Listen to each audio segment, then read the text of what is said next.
were told we'd have freedom and make strides, great strides for women. But if you look around, women are lonelier, more confused, angrier, and we are just downright more divided than ever before. This will be part one on a series about women and how we have actually lost more than we've gained and how we even got here.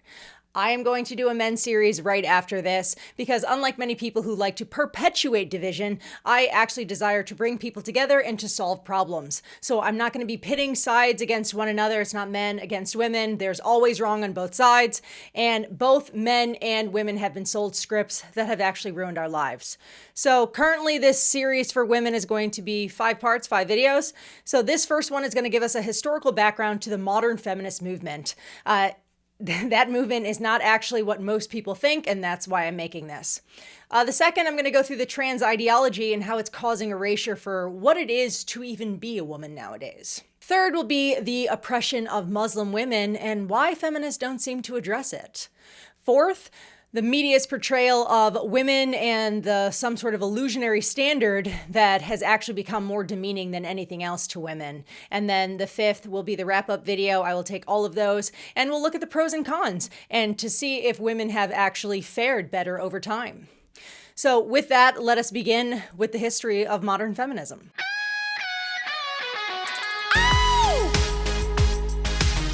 I like to do deep research, so I did actually pull from primarily these 3 books that I will drop in my description, and they were paramount in my understanding as to how we got here. When we think of modern feminism, we always default to the sexual revolution and the failed sexual revolution. So to correct the problems of today, there are many people who think that we should just go back to traditional roles, right? This pendulum swing. Obviously, a ton of women do not want to give up the progress that we made, and rightly so, but we do have a lot of younger guys who they are becoming extremely conservative because they see the losses of that the generations before them of men have actually sustained. A lot of men, not getting a lot of jobs, they're not graduating college, and obviously not getting wives. So is the solution that we just take away women's rights, take away jobs, take away the right to vote? That I don't think so, right? So people don't seem to realize that there are always pros and cons to all movements. And I think it's just best to know the history because then it would be easier to determine what needs to change and what doesn't. So I'm going to give a brief history of how there are 2 movements that took place, how they merged, and then the fallout from this merger for women, because we did lose more than we gained. And then I will wrap it all up to set us up for the next video at the end.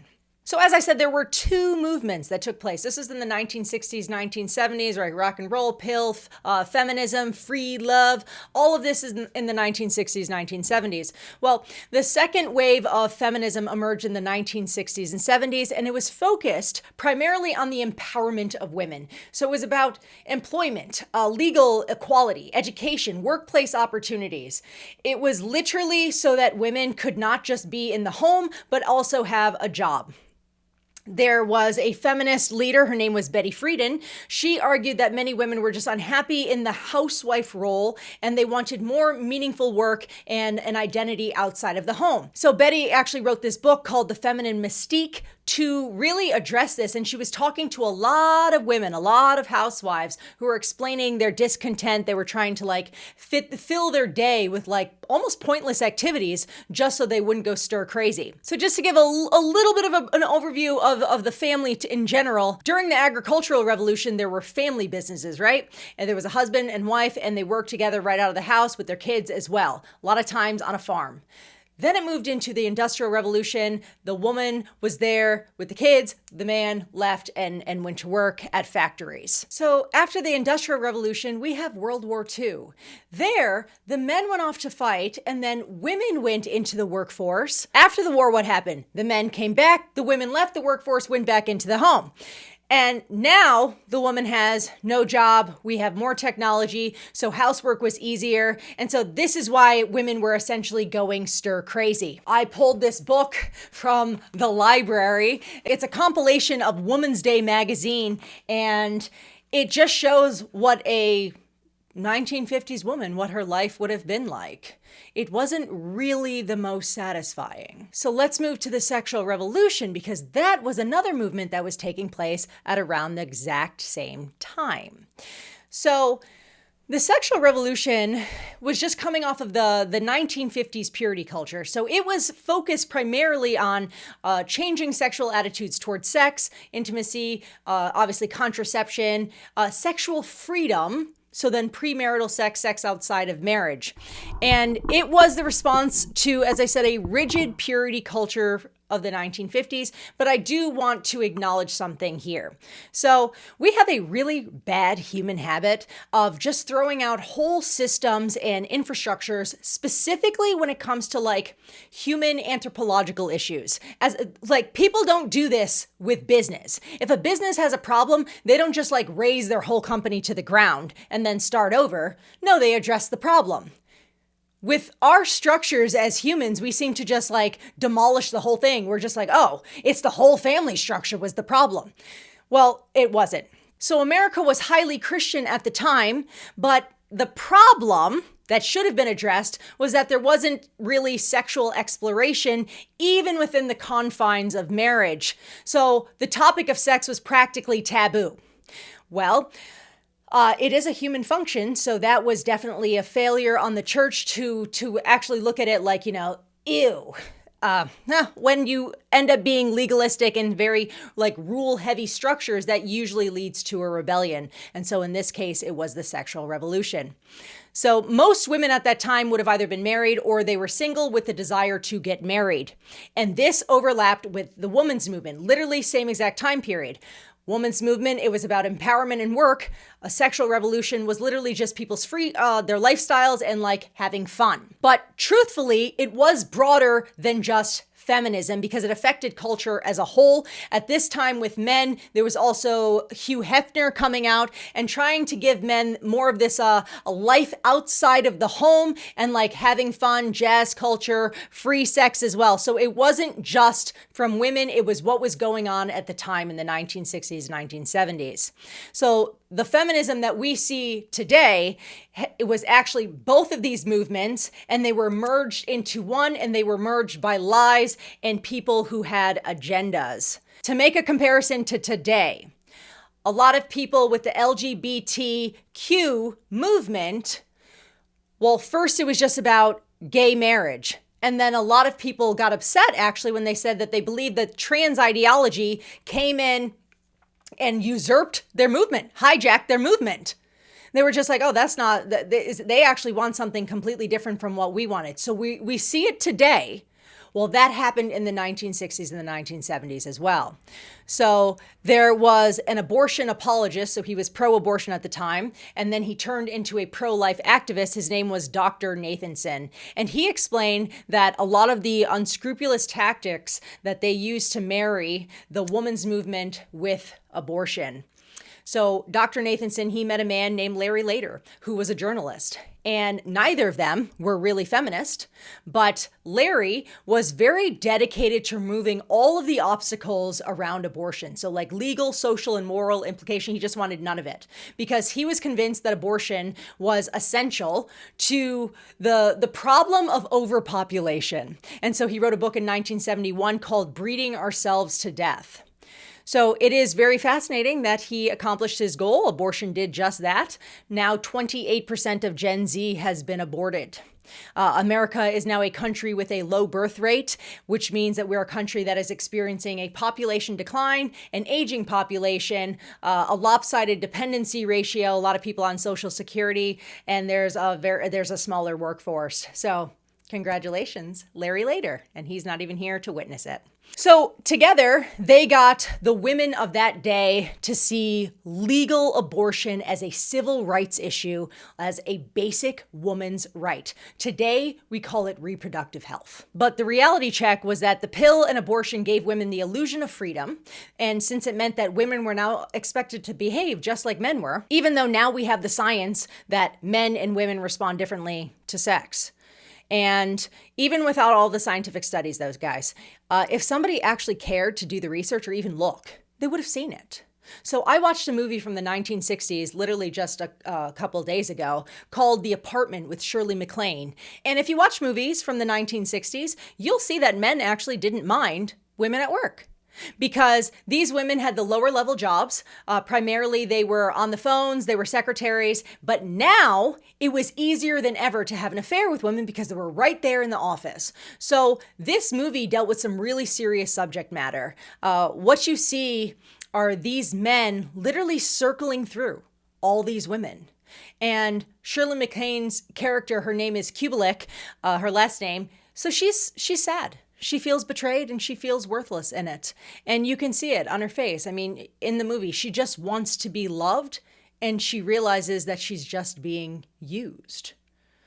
And all of her feelings are literally the fallout that we have for women today. So what we have is now hookup culture. Very prevalent. We know how terrible it is, but we can't seem to get out of it. So casual sex has been completely normalized. Women are now pressurized to perform. It's now a performance as opposed to intimacy. And so we're left with an emptiness after casual encounters, but we're calling them, gratification, I suppose. What we got was men got more access to sex, but women got less commitment. And what we've seen over time and what I saw in the movie is that working women essentially became the mistresses and the stay-at-home mother became the sad, betrayed wife. So there was a woman named Helen Gurley Brown. She was the author of the book Sex and the Single Girl. She was also the editor of Cosmopolitan at the time. This was her quote. Somebody asked her, what about the harm you may do to his wife? And she said, I'm afraid I have a rather cavalier attitude about wives. The reason is this. A wife, if she is loving and smart, will get her husband back every time. Don't think that that detrimental mindset has not left us. There are many people who think, oh, if his wife was all that, she would be able to keep him and satisfy him. So some guys definitely did benefit in the short term, but the men who wanted real relationships and the men today who want real relationships, what actually ends up happening is they're now stuck in this dating pool of all of these women who have been burned by men, hurt by them, and now they don't trust men. And this is why people say the dating pool sucks. But let's see what else we got as a fallout from this. Abortion became known as a form of birth control. So it was framed as empowerment, but in reality, the ultimate cost is really carried by women's bodies and women's consciences. It doesn't really matter what people say. Most people aren't walking around honest with their heart on their sleeve about the pain that they feel about losing their child. But we've seen it more and more and more. There's a lot of women who had an abortion when they were younger and then they suffer from infertility problems. And we still have people trying to tell us that the pill doesn't cause those things, but then they have trouble having a baby later on in life. And this whole game that was played telling women, oh, just abort your baby so that you could have a future. It's really bit a lot of women. And I have made quite a few videos about abortion if you're interested in those. Third issue I see is objectification is everywhere. So porn and that kind of media skyrocketed, right? So a woman's worth became tied to her body and to performance. So instead of respect, women became consumable products. We were supposed to be empowered by the women's movement, being able to take jobs and being paid equal to men, but instead, most men actually still don't look at women equally because they see a woman who is tied to the value of her body and what she can do with it. So every woman that is treated like an object leaves fewer women open to good men who want something real. And I just want to tuck this in right here because there are some people who don't think that this objectification, I don't think they take it very seriously. So there's been some videos of women who are like screaming about, and breaking out in hives when they see a man looking at them. And yeah, maybe some of those videos are out of control. Maybe some of them are meant, just for views and whatnot. But this is a serious fear for women if we want to take this seriously, right? So 75% of women, their greatest fear is being hurt by a man physically. 50% of men apparently fear women will think that they are creepy. So right now, sexual assault is on the rise. it's just like skyrocketed. So the numbers are so grisly, and people want to say it's because of the way women are behaving, at the way women dress. But the data coming out of Islam about women, who are even wearing burqas, which, as I said, I will address in my third video, it's astounding. It has nothing to do with the way a woman dresses. It has everything to do with the way men view women. So simply to round this out, women are just considered less than men, and women have now become, they're just here for men's satisfaction. The fourth fallout is greatly affected women, but men and women. It's broken families and divorce. So when marriage became optional and sex detached from the family, women ended up raising kids alone at higher rates. When there's also this ideology with abortion that kids are optional, because they're like the ball and chain to a woman's life and freedom, when sex just became something that you do for fun, and so it's no longer within the confines of marriage and doesn't involve like intimacy or anything else, then add to it the introduction of no-fault divorce, marriage completely lost its value. Now, if marriage is deemed as irrelevant and optional, well, all kinds of things, all kinds of hell just broke loose. You have people who want kids, but not the spouse. You have people who want kids and the spouse, but they don't trust having a spouse. So they're like, maybe I should just have a kid by myself. It literally becomes like a free-for-all. And so divorce and single motherhood spiked. We always think about women with these things, but it has left so many men cut off from their kids. We're acting like men are all these terribly evil men and they don't want to raise their children. That is not true. It is too much of a sweeping statement. The destruction is quite mutual for both men, women, and actually throw the kids in. Every single person in the family is negatively affected, regardless of if they show it, how it's manifested. It's packed away in the mind, and it influences the way people live their lives in the future and how they date and how they start their own families. If you see the studies of what happens to kids when they are separated from their dads, specifically, it is devastating. So it was a huge lie that fathers were not necessary. So, who benefited from all of this? Personally, I would say that nobody did, but if we had to pick somebody, I think the clear answer is just men who wanted to have sex without responsibility. That's it. Some people say that it's predatory men, but I think it's literally just men who were like, oh, I can just have pleasure and I can have my cake and eat it too. That's it. That's who I think. But women carried the cost in their bodies, emotions, and futures, all future relationships. So the revolution wasn't a revolution at all. It was a trade of true freedom and security in marriage for a prison, really, disguised as liberation. Right now, we have women living in the prison of their own minds, but not showing it. The past model of the home and marriage, the nuclear family, it did not need to be destroyed. It just needed to be tweaked, some improvements. So the sexual revolution, not the women's movement, was just the beginning of our unraveling. The answer is not to take away women's right to work out in the workforce, not our right to vote, not our right to have equal pay. It was the false sense of sexual liberation. But women really need to get this. Women always lose in the gender wars.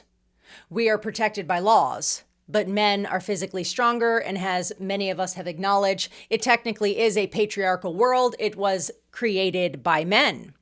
So next up, we are going to talk about the men who claim or want to be women, and women who not only accept it, but promote it, essentially taking over our very identity as women. Thank you guys for watching. Hopefully that was helpful in some way. Please just like, subscribe to my channel. Also, drop me a comment. Try and keep them positive. I can take hate, but let's try and keep them productive. I do want to foster a community that actually wants to solve the problems between men and women and not perpetrate hate. So thanks, guys. Me on the floor, and let's see what you can do. Is it just for show? Say, girl, can that